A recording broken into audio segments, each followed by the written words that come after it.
Further ado, I would like to just introduce Roberta Price, who is a Coast Salish matriarch and elder of the Sunaimuk and Quechan nations.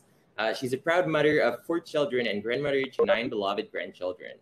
She has worked for many years as an elder for the Richmond, Delta, and Burnaby school districts, where she has facilitated cultural teaching circles in Lower Mainland School for 35 years and is also frequently called to support adult learners at the UBC Learning Exchange in Vancouver's downtown east side. Roberta works closely with the Aboriginal Wellness Program at Vancouver Coastal Health, where she is the elder in residence. She supports the UBC School of Nursing as an advisor, research partner, and elder for nearly 2 decades, providing Indigenous leadership and support on research projects about women's intimates, partner violence, mental health, and equity. Elder Roberta is an adjunct clinical professor in the UBC Department of Family Medicine. So thank you so much. It's a great honor to count you among us, Roberta. So everyone heard that I placed the cedar headband on my head. I picked up my sacred cedar boughs. I have in my hand the sweetgrass. And as taught to me by my elders, when you put on parts of your regalia or your full regalia, you're giving an indication to the ancestors and the elders that you're going to share some important words or perhaps share in ceremony. So I'll share a welcome and a blessing for our beautiful time here together today. Haichka, Haichka Osiam, Osiam. I give many, many thanks to all my relatives on the Musqueam, the Squamish, and the Tsleil-Waututh for welcoming me to live in the unceded lands of my relatives Musqueam here in Richmond for 41 years now. As Coast Salish matriarch and elder, I wish to give each and every one a very warm welcome who live, work, and play, give and receive service on our unceded, ancestral, and occupied lands of my relatives Musqueam, Squamish, Tsleil-Waututh. Thank you, everyone, for listening to the teachings of my elders, as well as taught to me by my elders, are my mentor teaching elders, Elder Vince Stogan from Musqueam, Elder Bob George from the Tsleil-Waututh. Whenever we come together, we must always share a blessing and a prayer for our time together. So I'll start us off in a good and respectful way in that teaching. Thank you, everyone. Thank you. Haichka. Haichka Osiam, Osiam. We give you many, many thanks, Creator, for bringing us all together here in this very, very wide virtual circle here today. We ask, Creator, that you bless our minds, our hearts, our bodies, our spirits. So when we think our thoughts, they are good, positive, and respectful. When we speak our words, they are good, positive, and respectful. We call upon you, Creator, to bless the people who prepare the food, bless the food and drink we put in to nourish our bodies on our journeys to wellness and strength. We give you kind thanks each and every day, Creator, for the special blessings of protection you bring down upon all the beautiful people who are working so very hard in so many ways during this pandemic, for all illnesses, for the safe delivery of our grandchildren and great-grandchildren, and especially for the ongoing opioid crisis.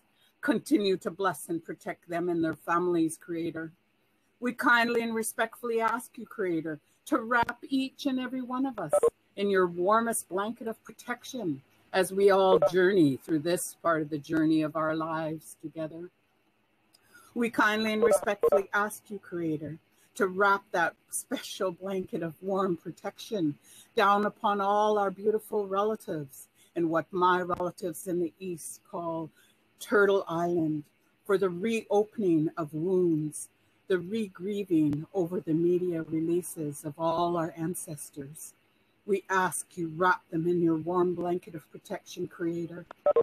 We always give you many, many thanks, Creator, as we ask you to bring all of your blessings down upon all the ones that are hurting, all the ones that are grieving, all the ones that are hungry, all the ones without homes, and especially, Creator, all the ones that are hurting, all the ones that are grieving. We ask for those special blessings, Creator. We also ask you for special blessings down upon all the people in this very, very wide virtual circle to share their thoughts, their words, their plans, and the future vision for all of our beautiful children, as my aunties and elders have taught me, that our children are gifts from the Creator.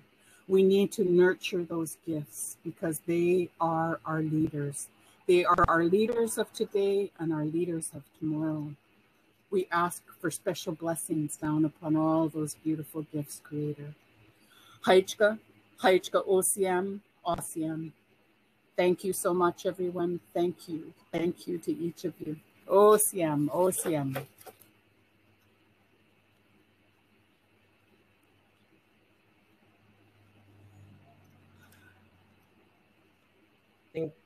Thank you so much, Roberta, for being with us, and thank you so much for sharing that with us. Thank you. So I would like to pass on to Jonas Schubert, who will be moderating the next section. Thank you. Thanks a lot, Albert, for passing the torch on to me. Hi, everyone, again. It is nice to meet you. I quickly showed up in the welcome session to explain interpretations, and now I'm back. If it looks like I'm sitting in the dark here, it is because I'm sitting in the dark. I'm actually based in Berlin, Germany. I speak at this event because I'm part of the group of organizers, and I work for Terre des Hommes and the Children's Environmental Rights Initiative. I promise I will not talk for too long as the facilitator of this session, because we have a really nice group of speakers on the opening panel today.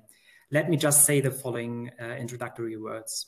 When we planned this session, we said we wanted to make sure that the opening panel captures maybe not all, but many aspects of the relationship between the protection of human rights and children's rights and environmental protection that we can draw on for the next couple of days. When I say many aspects, I mean discussing different topics such as climate change or air pollution. I mean addressing issues of inequality, since families with a low income, women, or people belonging to minority groups are often disproportionately affected by environmental pollution or destruction. I mean talking about what rights children and youth actually have in the environmental context. The rights to life, health, and development, but also the rights to education and the right to be heard. And last but not least, I mean understanding environmental rights as something that concerns our emotions and the ability to understand one another, our dignity as a human being and as an integral part of this beautiful planet, aspects that were referred to just a second ago by Elder Roberta Price. I think our panelists will speak on some or all of these aspects, and I'm very excited to hear their presentations. Our first speaker on the panel is Samia Shell. Samia is an advocate for human rights and environmental justice from the USA, and she is soon going to deepen her understanding of the topic as a law student at St. John's University. Samia is a member of YOUNGO, that's the official representation of youth to the UN Climate Convention. Samia is also an international fashion model. Samia, please take the floor and let us know what you expect to come out of this event and what's your perspective on the topic of this intergenerational consultation on the right of children and youth to a healthy environment and environmental justice. Everyone, can you hear me okay? Very well. Awesome. So thank you so much, Jonas, for introducing me. And also thank you, Elder Roberta, for your prayer and for grounding us. I want to acknowledge that I am tuning in from unceded ancestral Lalape lands. And so let's just get into it. As an environmental justice and human rights advocate from the US, I wanted to take a moment to talk about the issues that have been most visible to me in the States and to offer some thoughts for us to consider going into the Phoenix consultation. With climate change becoming a greater threat, we've seen in these summer months that children and youth in the US have been facing worsening and life-threatening conditions like heat waves and wildfires. On June 28, 2021, in Portland, Oregon, temperatures hit 116 degrees Fahrenheit in a city where 17.8% of people are under the age of 18 and 5.3% are under 5 years old, according to the US Census Bureau. The Washington Post reported just today that a fourth heat wave in only 5 weeks is expected to impact the US and Canada. This news is sobering and is even more so concerning as experts and scientists confirm these shocks would not have been possible if it weren't for climate change.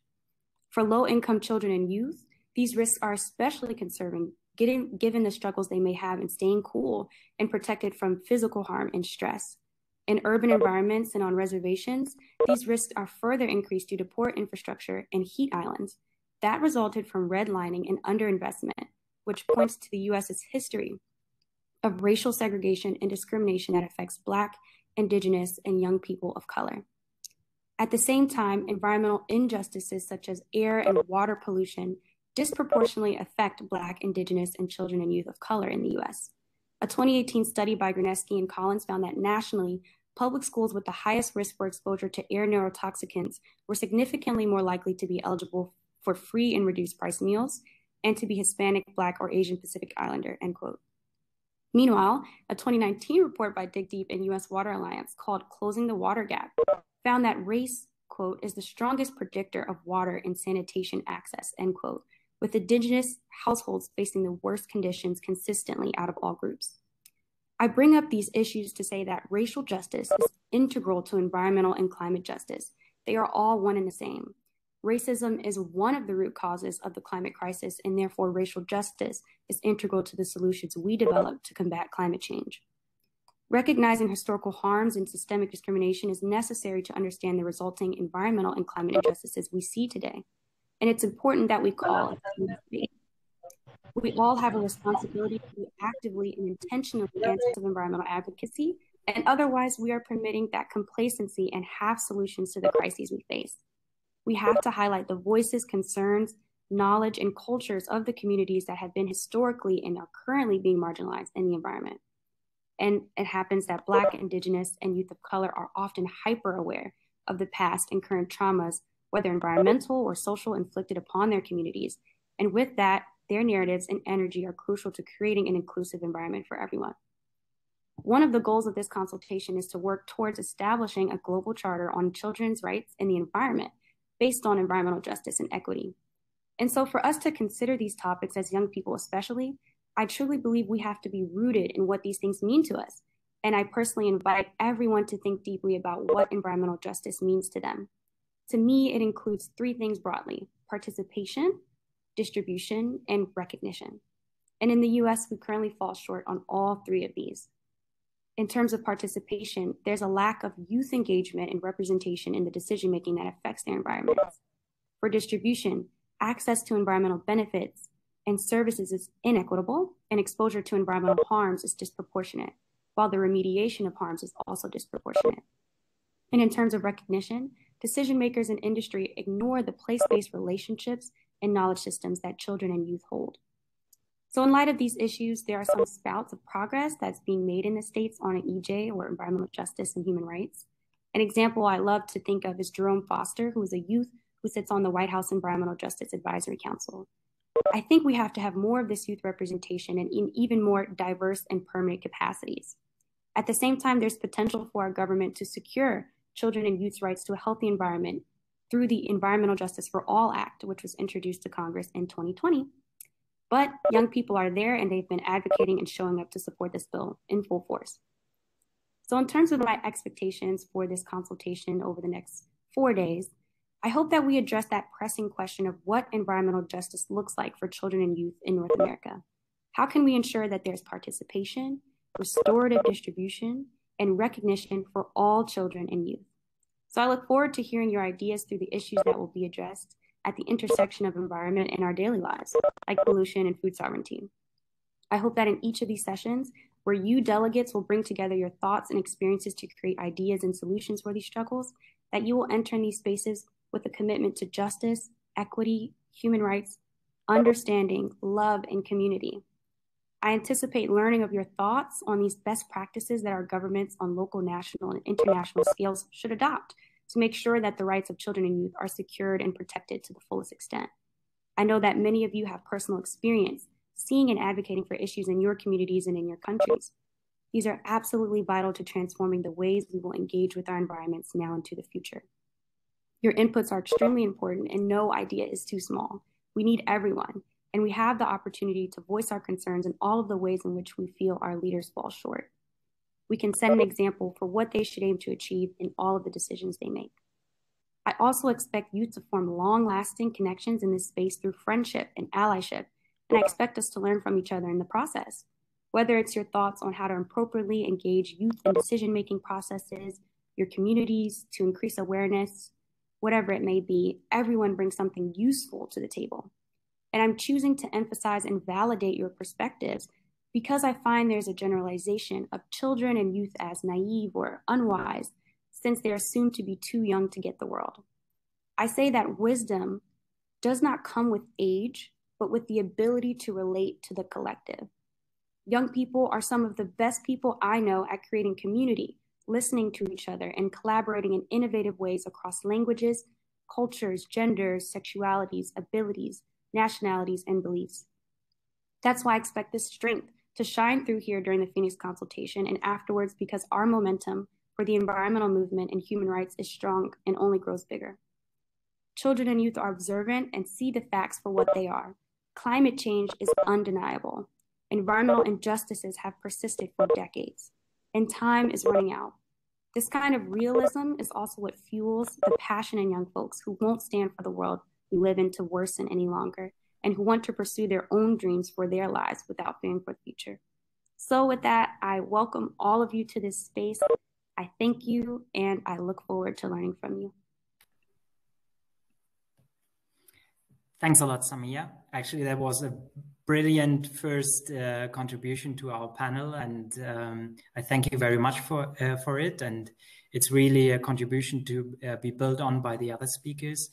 One of the aspects that were highlighted by Samia in her presentation was racial injustice and how it interlinks or interrelates with environmental issues. Our next speaker is going to focus partly on another aspect of justice, namely the interrelationship or the relationship between gender injustice and the environment.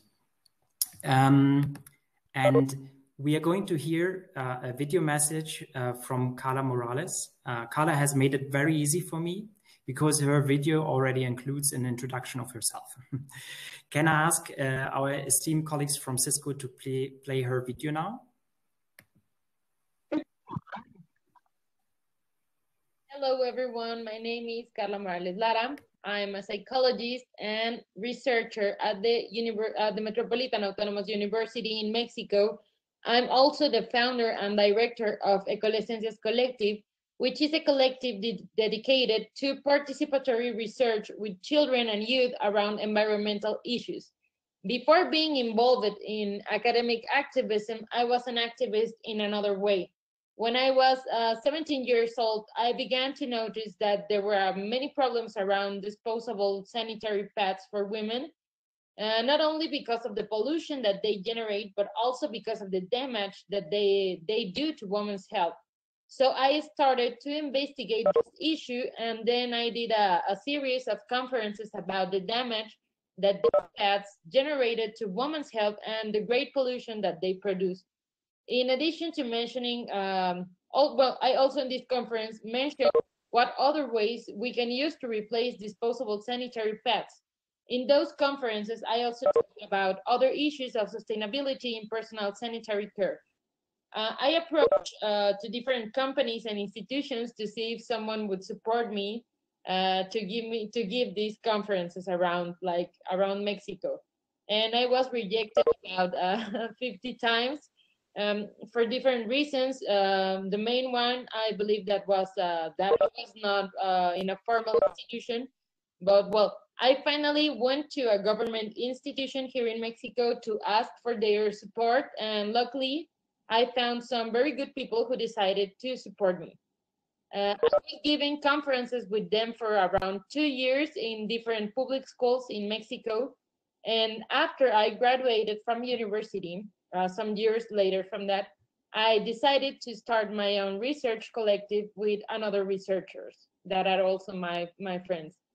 Now that I have told you a little about myself and my journey through the environmental field, I want to talk to you about my intergenerational and gender perspective on the main challenges regarding environmental rights in Mexico from what I have experienced myself. From my perspective, the main challenge regarding environmental rights in Mexico has to do with security for activists. In the last year, many Mexican activists have been killed or disappeared for many different reasons, but some of them are that they were defending spaces or lands in which government or drug traffickers or companies had economic interest, and then when they see that these people, these activists, are resisting and defending those spaces, they are killed or disappeared. Other reasons other reasons are also linked to gender.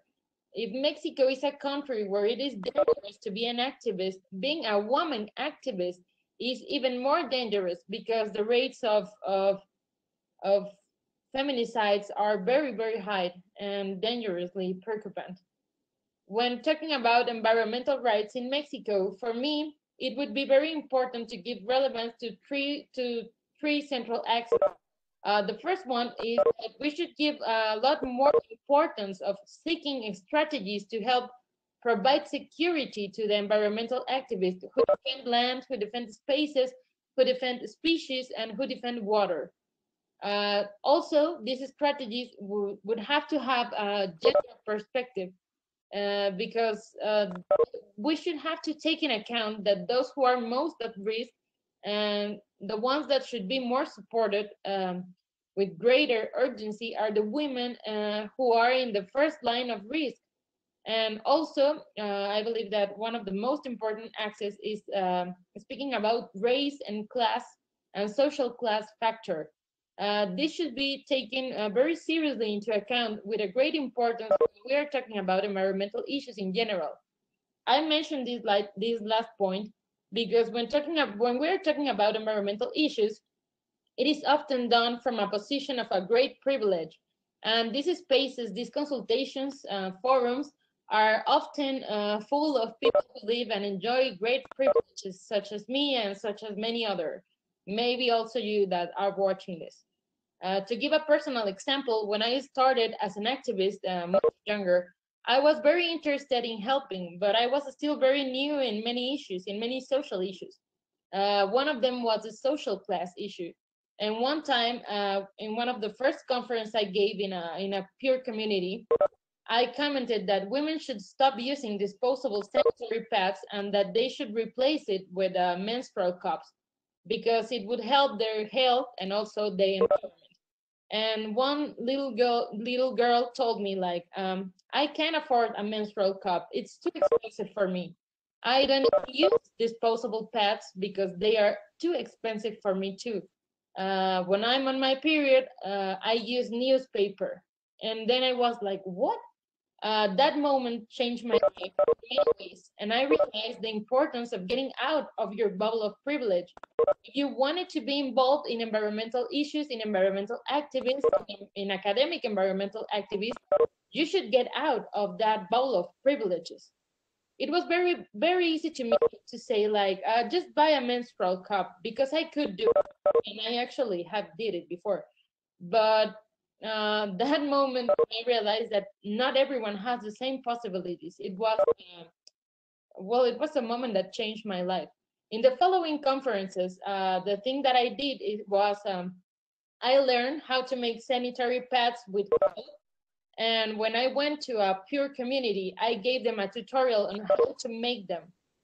So that they could afford them and that it was something like easy to do it so that they don't have to use newspaper or something like that.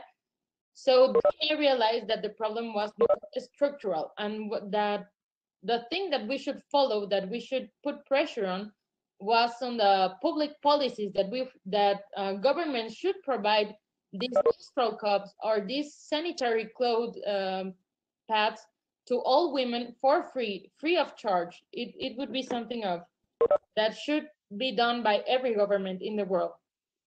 Today, for example, we're in a consultation with different countries that live very different situations.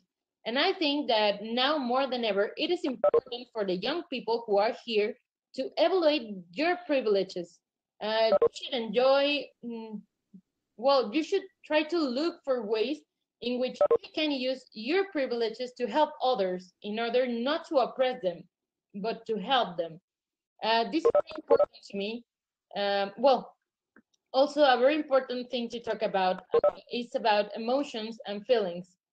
Um, as some of you may know, I was part of the team that organized this consultation, and therefore I was in contact with many young people and their opinions about the environment. And I realized that there are many negative emotions about the future of the planet, such as sadness, anxious, also a lot of angry situations, and all of them are correct per se in some way.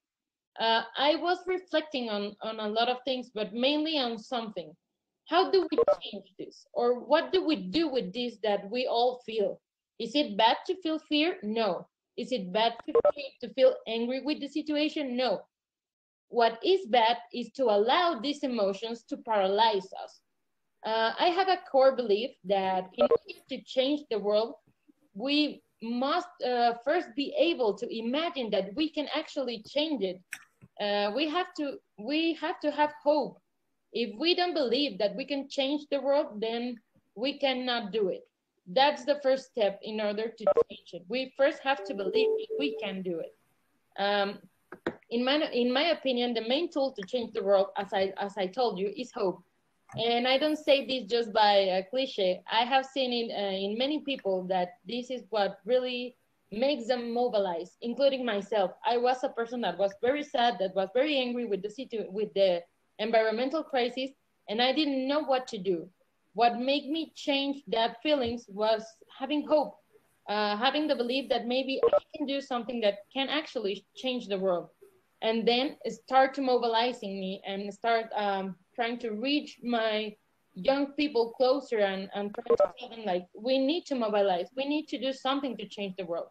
And well, I believe that that's my main desire for you to reach this part, to start mobilizing. I hope that in this consultation you can learn a lot, that you can have a lot of fun, and above all, I wish you to make friends, get to know each other, and get organized. Try to take your project not only here, not just to talk about them. Try to get those projects outside in the real world.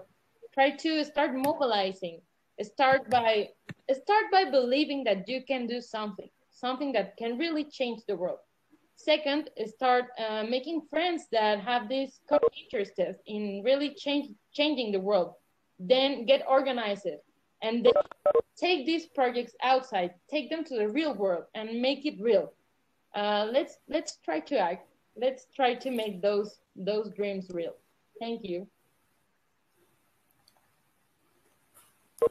Great. So these were the inspiring words of young academic activist Carla Morales.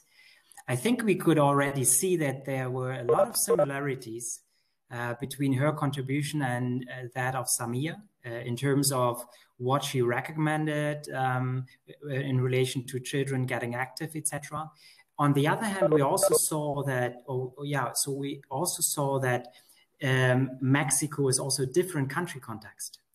And there can be different environmental issues that people face, including threats because they are getting active on the environment.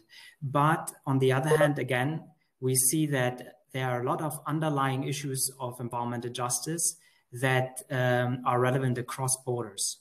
And I encourage all participants to look for similarities and differences in the speeches we hear and take that on board for the further discussions throughout the event. I think that's going to be a very valuable way of absorbing what we hear and at the event. Our next stop on this intergenerational journey is Dr. Robert Woolard. Robert is a professor of family practice at the University of British Columbia. He has specialized in medical education, focusing on social accountability and linking health and the environment. This has included work in Canada, including rural areas, and here in particular, ensuring access to health services for Aboriginal peoples, as well as work abroad, including in Nepal and East Africa. Above all, he wrote to us, he is a husband, father, and grandfather. Robert, before you start with your presentation, which we upload now, could you please summarize in one sentence what it means for medical education to be socially accountable, just to explain this difficult term? Thank you. Yes, it derives from a definition from the World Health Organization, which calls upon medical students and medical schools to focus their research, educational, and service efforts on the priority health needs of the population they serve. I don't know if I'm being heard or because I'm getting some feedback. You're being heard. So the sound is very good. What we are waiting for right now is the presentation. Okay, well, as you put that up, I was going to ask everyone in the room to take a deep breath and reflect on the three powerful women across generations that have just spoken to you, and maybe hook on to two ideas from Carla: hope and having fun. Those are important advice, and I hope that maybe my remarks might contribute to that. But let me begin by saying what a pleasure it is to follow Elder Roberta and to feel the tenderness of her welcome to the lands of her people, lands which my family and I have shared for some 30 years. And let me tell you a little story. A number of years ago, I delivered a baby whose father was Musqueam. And these are Musqueam lands. And it was an almost mystical experience as I turned to the father and I said, 2 kilometers from where your son is born, there is evidence that your people have been here continuously for 8,000 years. I have no idea where my people were 8,000 years ago with that kind of specificity. And I think it's maybe helpful for us when we think about honoring the land, as we must, is to think about that length of time. So I've been asked to kind of situate the work, perhaps temporally, perhaps geographically. So to a certain extent, we might think about the next 4 days and the core of our work to moving beyond the rhetoric, of which there is lot, and beyond the evidence, of which Samia outlined brilliantly in her presentation. And I think that the organizers have called upon us to say, okay, fair enough, now let's joint action. I think we also, however, need to focus our joint action at building a different future than the one that seems to be before us. And we need to do that together. The generations, the geographies, the people need each other moving forward. Next slide. This, there. This is arguably what the world looked like when that little baby was born. It looks pristine from a distance. It looks like home. It was the first time we actually saw our home as a whole when this picture was taken. Next.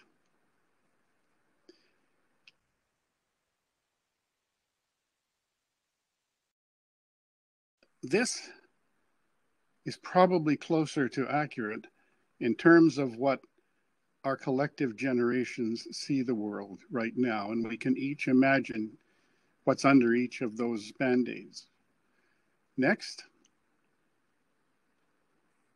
So if we think about 8,000 years ago, and we think about 8,000 years from now, this, I believe, is our collective hope that we will, in fact, have this. And I think it's helpful, grounded in Indigenous knowledge, to reflect that we don't inherit the earth from our ancestors. We borrow it from our children. Next. My parents lived through, my grandparents and parents lived through 2 world wars and a huge economic setback. But that century, the 20th century, was characterized by one of the most eminent historians in this way.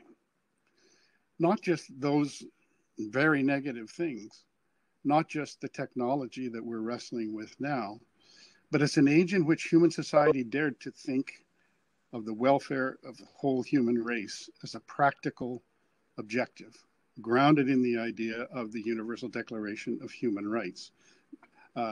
Next. Let us imagine what that historian might say about the 21st century if this 4 days launches us collectively, actively, towards making that world we imagine 8,000 years from now. Because the 21st century, much as it seems to have given us bludgeons, maybe gives us the hope that Carla would want to. And we should be hoping that we will say that we're not going to be remembered as an era of terrorism and environmental catastrophe, but as an age when humankind dared to act for the welfare of the entire planet and its people. And let's understand that that's not just a wistful thinking. Next.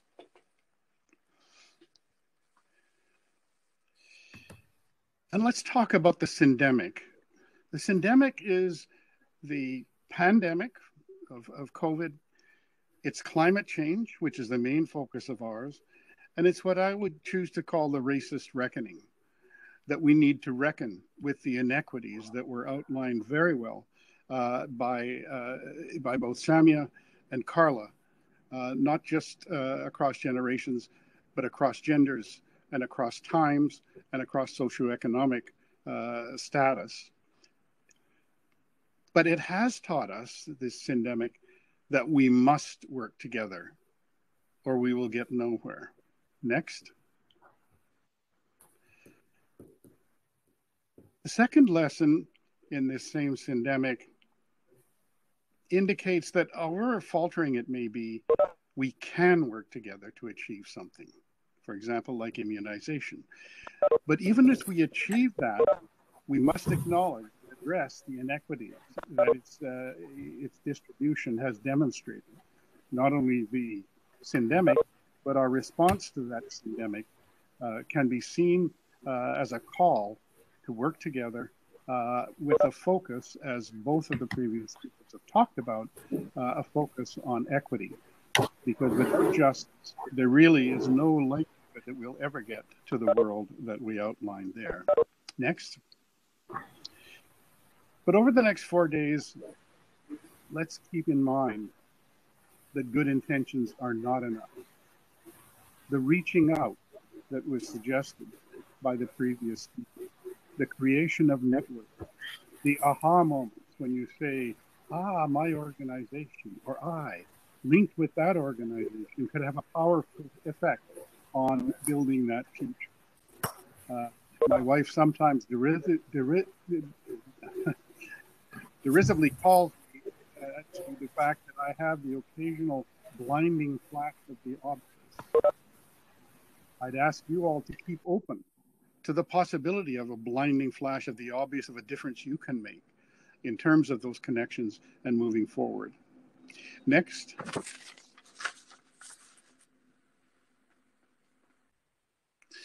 Now, sometimes, and I apologize that the slides and the font on them don't seem to be maintained in the transfer. But I will try and make a point that very often the kind of work that we're looking at is seen as a burden, seen as something that is not, but as Bernard Shaw reminded us, the true joy of life is being used for a purpose recognized by yourself as a mighty one, the being thoroughly worn out before you are thrown on the scrap heap, the being a force of nature, instead of a feverish, selfish little clod of ailments and grievances, complaining that the world will not devote itself to your happiness. There's another way of looking at the complex thing and the complex expectations embedded in that. Next. And that's from E.B. White. And perhaps as we get up in the morning, tomorrow morning and the next few days, we might reflect on this. I get up every morning determined to both change the world and have a hell of a good time. Sometimes this makes planning my day difficult. And I think to a great extent, that's what Carla was alluding to. And hopefully she had many days where, although it was frustrating, she hadn't realized this. And why do I have this? And why would Carla presume to say we should have fun doing this work? Next. Because we're talking about a revolution. We're talking about building a different future with a different group of people. And we need to just look around ourselves to see the effect of humorless revolutions. They are, in fact, very dangerous. And so we must not laugh at the problems, but approach them with firmness and humor in a way that can change. Because I think, and this is true from smoking cessation among my patients to revolutions everywhere, if you can't chuckle, you can't change. And so I hope that we will find in the relationships we build from this conference some fun and some efficacy, and that we'll figure out how to do things together. So I want to close with another quote, but I want to preamble it a little bit.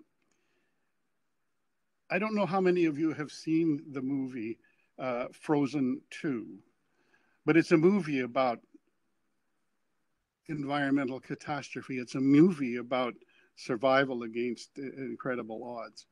A 7-year-old visiting from out town took me to this movie, wanted to see this movie I saw, and I came away with a remarkable call. And that call is this: when it's confusion, when you're losing hope, etc., you simply do the next right thing. You do the next right thing. So I want to close by combining humor and hope with the next slide, which comes from Mark a long time ago. Always do right. This will gratify some people, like your mother and father, and astonish the rest of us. Thank you so much for including me in this important event. I thank you, Robert, for another very inspiring presentation here. And you have given us a lot of food for thought. And when you were talking about humor, I was thinking about a lot of conferences that I've attended in the past when people were talking about environmental science in a very serious manner. And I often felt like they could have talked in a lighter manner and also in a simpler manner for everyone to understand their words and speak to the hearts of people, as you also say. Something else that I have written down in my notebook here is that it's important to see things in the right context, including having the perspective of time, right? So that in several slides you showed, we saw that you referred back to the past and the future. And I think whenever we comment on the environment and on environmental rights, I think it's important also to keep in mind that time perspective, because a lot of environmental issues develop over time. They have been known for a long time and nothing has changed. And so whenever we take action on the environment, I think it's very important to have that historical perspective. Thanks a lot, Robert.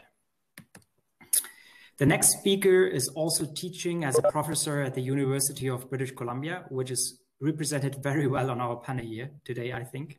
His name is David Boyd, and he is an international lawyer with a focus on human rights and the environment. I personally find it very difficult to say if he knows more about human rights or the environment. What I know for sure is that he's a very strong advocate for children's rights and the environment and the rights of nature. David is a real expert in his field, which is why the United Nations asked him a few years ago to help convince states that they finally recognize the human right to a healthy environment at the global level.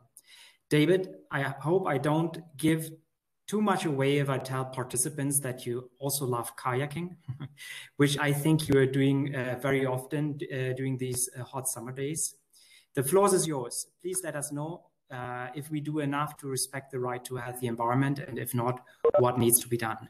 Thanks for being with us, David. Great. Thanks very much, Jonas. And maybe somebody could give me a bit of technical help on how to share my screen.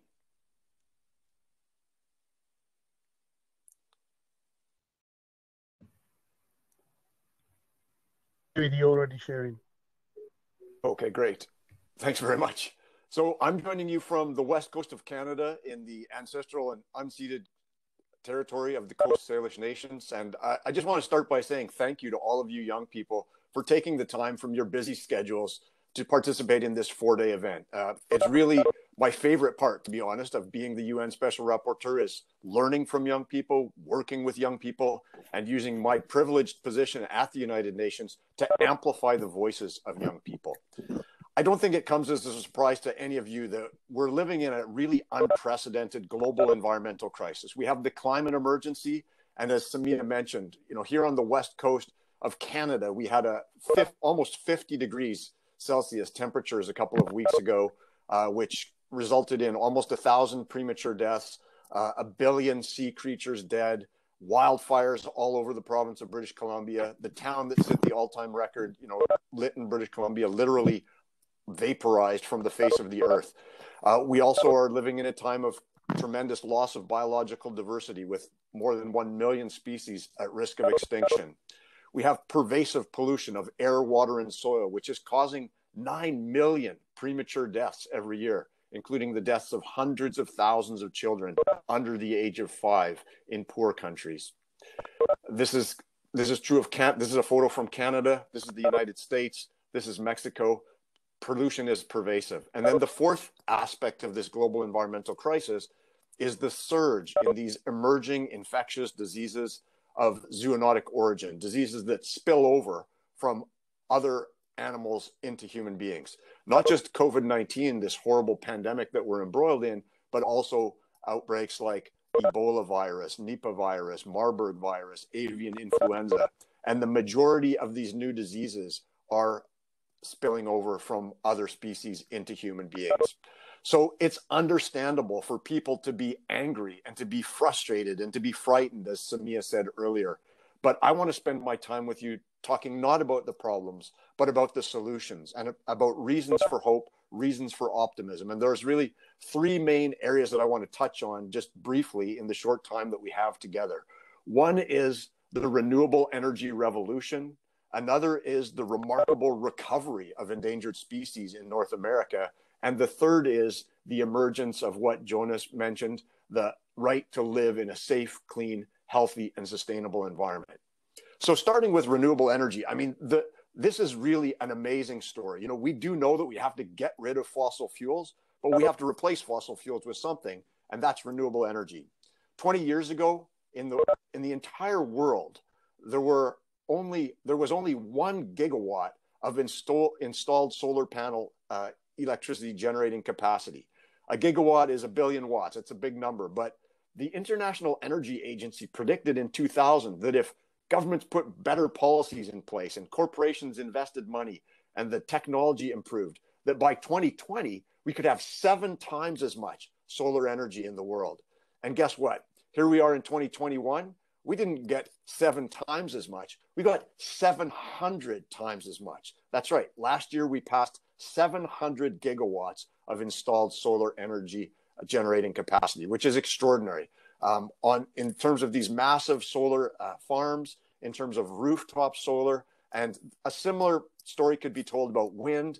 And also, it's critical to understand that the reason that solar has made such progress is because the cost of solar panels on a per watt basis has fallen by about 90% over the last 20 years. Same trend with wind, same thing happening with batteries, which are a critical part of the energy solution. Now, governments in Canada, the US, and Mexico continue to drag their heels. They continue to support the fossil fuel industry. And that's why it's so important for all of us to work together and push forward the renewable energy revolution. We can do that through government policies. Canada just recently began giving homeowners rebates for putting solar panels on their roofs. Here on Pender Island, a small community where I live, we've put solar panels through a community project on our recycling center, our community hall, our medical center, our fire hall, and our library and our school. And that's just local people working together. It's a project that I think all of you could do in your communities. We've also got buildings now in Canada and the United States that can generate as much electricity as they use. We need to move to zero emission forms of transportation. I would love to see this kind of a bicycle traffic jam in Vancouver. This is actually a photograph from Amsterdam. And of course, we have zero emission vehicles, which are taking over the world. Over 90% of new vehicle sales in Norway, for example, are now electric vehicles. So the second really inspiring story that I want to share with you is the recovery of endangered species in North America. And I'll just give a couple of examples, but there are literally dozens and dozens of species that no longer require the protection of endangered species laws in Canada, the US, and Mexico. Back in the 1960s, bald eagles, peregrine falcons, and other birds were being poisoned by pesticides. And in 1970, there were only about 400 bald eagles left in the continental United States. But because that pesticide DDT was banned in the US and Canada, these birds have enjoyed a remarkable recovery. And now you could go to the Squamish River north of Vancouver, and in a single day, you could see more than 400 bald eagles. So that's really a story of recovery. If we stop poisoning the environment, species will recover. Similar story with humpback whales. Humpback whales were hunted to the brink of extinction during the commercial whaling era decades ago. But since whaling was outlawed, humpbacks have recovered from just a couple of thousand individuals in the Pacific Ocean to close to 100,000 humpback whales today. And where I live in the Salish Sea, we've seen humpback whales coming back for the first time in decades to the waters around us, which is incredibly exciting. And then the last example I'll give is this incredibly beautiful and charismatic species, the sea otter. And sea otters were hunted to the point of complete disappearance from the west coast of Canada. In 1930, there were none left. There were none here in the 30s, the 40s, the 50s, the 60s. And in 1970, the government of Canada brought 80 sea otters down from Alaska, from a healthy population there, to Vancouver Island. And the sea otters have done what sea otters do, which is reproduce, multiply. And there are now thousands and thousands of sea otters on Vancouver Island, on the west coast of Canada. They have really enjoyed a full recovery, and they're a keystone species, which means they're really important to the health of the ecosystems on the west coast as well. So these and other stories, I could talk about birds, I could talk about whales, I could talk about butterflies, turtles, all kinds of species that have recovered. So we know that if we stop killing them, stop poisoning them, and protect their habitat, that nature can actually recover. And then the third inspiring story that I want to share with you today is the emerging understanding that this global environmental crisis is also a human rights crisis. And human rights are critically important because they can be a catalyst for rapid, systemic, and transformative changes, exactly the kind of changes that scientists and young people are telling us we need to overcome this crisis. And in my work as the Special Rapporteur on Human Rights and the Environment, as Jonas suggested earlier, I've really been pushing the United Nations and all countries to recognize that everyone, everywhere, has the right to live in a healthy and sustainable environment. And this right includes clean air to breathe, safe and sufficient water, healthy and sustainable food, a safe climate, healthy ecosystems and biodiversity, and non-toxic environments where people can live, work, study, and play. And of course, as Samia and Carla and Roberta all mentioned, the reality of our global environmental crisis is not equally borne by everyone. There are vulnerable populations like Indigenous people, women, people living in poverty, Blacks, Indigenous peoples, and people of color who are disproportionately harmed by environmental degradation and who lack access to environmental amenities on the other side of the equation.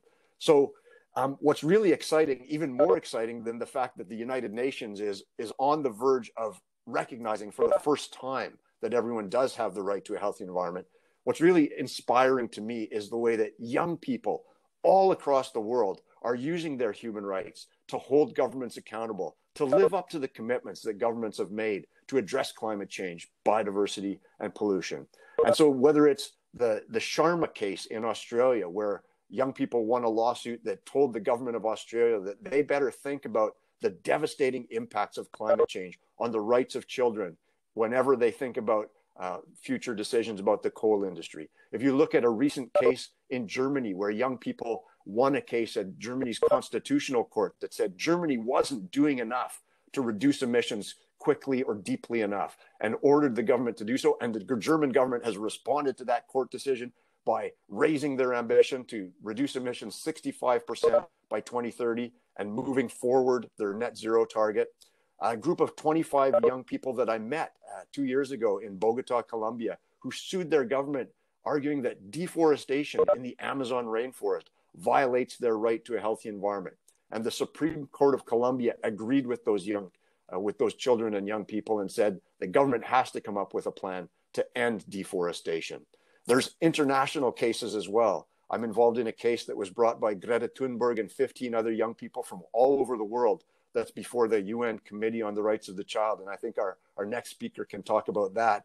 And then there's also a case in Europe involving 6 young people from Portugal who have asserted their rights before the European Court of Human Rights, taking on 33 European countries and arguing that those countries are violating their rights by failing to take ambitious climate action. So what I'm really excited about is the prospect of learning from you all, working with you all, and developing a declaration on young people's right to a healthy environment that we can then put to the world and demand action, demand accountability, and work together towards a healthy, just, and sustainable future for everyone.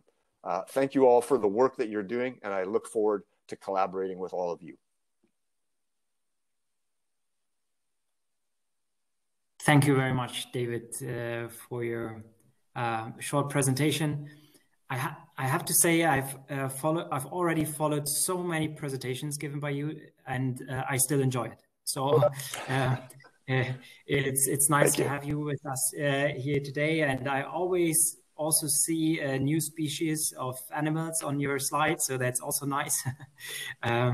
It seems like you see many more animals around Canada than we do in Germany here, which speaks for the higher level of biodiversity in Northern America compared to Europe. That's why we get so many German tourists, Jonas. Yeah, I apologize.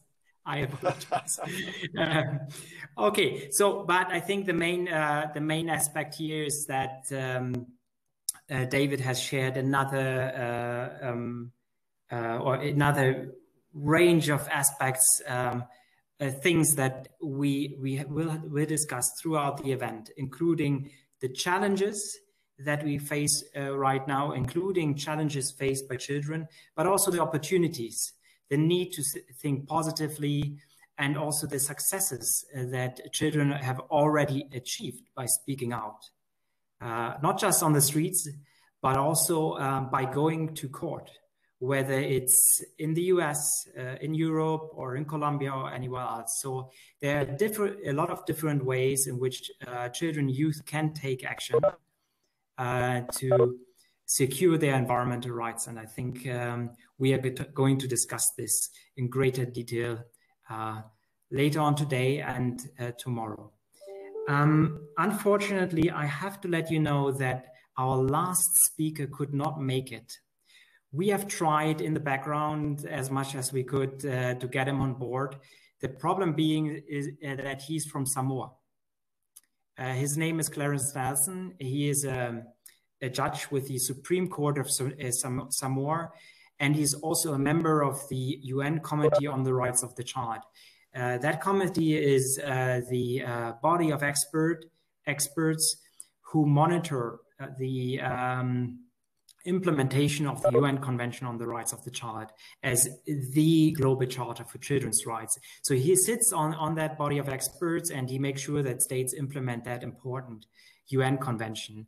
And in recent years, he has focused very much on making sure that states also take the environmental rights of children into account. He has promised us, and the internet connection seems to be very bad in Samoa right now, so he won't be able to make it today, but it seems like he might be back for the concluding plenary. And I think having now introduced him a little bit, I think I hope you're excited to stay on board and make sure you're going to hear him on our last day on Sunday, if we can. I'd really appreciate it myself. I think there were a lot of important things that were said, and I really wish to thank all the speakers for bringing up all these very important points of having an intersectional lens that allows us to see injustices the way they are, of also being able to see that victories are within our reach, and having, the feeling in my experience of mobilization, this is feeling of being able to make a difference is so important, right? Because otherwise it's so easy to just give into cynicism. So I really wish to thank all speakers. I think that was a really great way to start this. You set the bar very high for the other plenaries that I'm very much looking forward to. Thanks so much, Jonas, for facilitating.